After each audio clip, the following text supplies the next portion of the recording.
They talked a big game, but their promises fell flat. Major plans for thousands of new homes and businesses on Albuquerque's west side are in limbo after a California-based company fell short.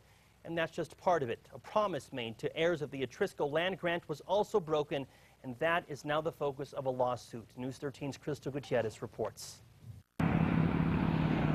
A massive plot of land, 55,000 acres on Albuquerque's west side, the center of a massive lawsuit. It's a $97 million breach of contract lawsuit filed this week by descendants of settlers of the Atrisco Land Grant.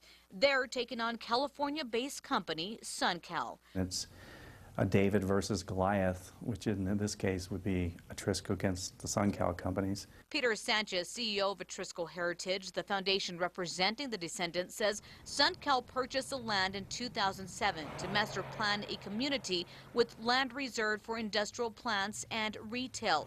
$250 million paid for the land.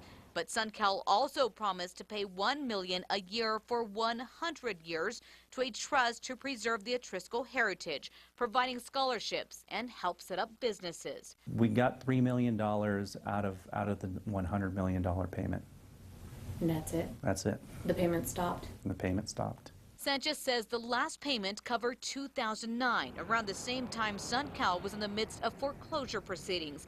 The suit states since the funding was cut, it killed dozens of educational programs, such as scholarships and grade school tutoring.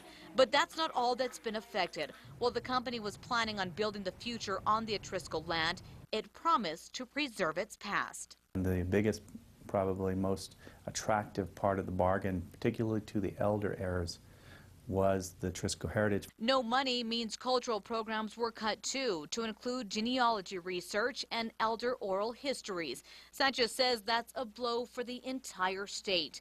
They hope this lawsuit will change that. What we want is we want the commitment to be fulfilled. Crystal Gutierrez, KRQE News 13.